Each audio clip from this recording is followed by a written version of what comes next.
امي عازمه خطيب اختي واهله لاول مره عندنا، قلت لها بس سيبي لي انا الطلعه دي انا هتصرف. وما لقيتش الصراحه احسن من ابو سميه يطلع معايا الطلعه دي. المكان ده بيعمل شويه مشويات، عاملين وليمه. مبدئيا كده انا جبت صينيه كبيره عشان تكفينا كلنا. في حاجات كتير قوي الصراحه، فيها بطايه في النص، وكيلو مشكل لحمه مشويه وطرب وكفته، وكيلو محاشي مشكل، ورق عنب وممبار وكوسه وكرنب وجلاش معمول رول كده، وركين فرخه مشويين مخليين، كل ده على فرشه رز بسمتي. اديني كيس عيش شامي. شفت امسك البطه دي اعملها كده، بصي البطه دي محشيه من جوه ورق عنب. ايه ده. تعالى ناخد الدبوسه. حرفيا البطايه دايبه. بصي ده الظهر. على فكره ممكن بدل البطايه تجيب 4 حمامات. الكرنب ده بحب الكرنب قوي. الجلاش بصوا عصاج لحمه مفرومه، طعم السمنه باين فيه.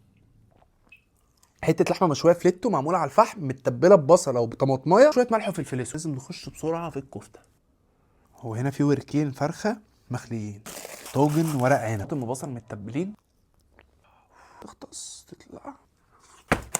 بص انا جبت نجريسكو وجبت كمان سندوتشات من عنده لسبب واحد، فاكر ان الموضوع ايه، عزومات بس واكل بس. اصلا بيعمل عزومات، يعني لو انت مثلا عايز تعمل عزومه كل ده هو اصلا عنده. لقيته بقى وانا هناك ان هو بيعمل سندوتشات بقى اللي هي الكفته والشيش مش بقى تعملوا لايك وشير وكومنت والحاجات الحلوه دي كلها. معاكم محمد احمد، والمطعم كان اسمه ابو سميه. مطعم يبان لك شعبي بس اقسم بالله يغطي على براندات كتير وناس بتعمل اعلانات بملايين. رفتني ورفعت راسي يا ابو سميه.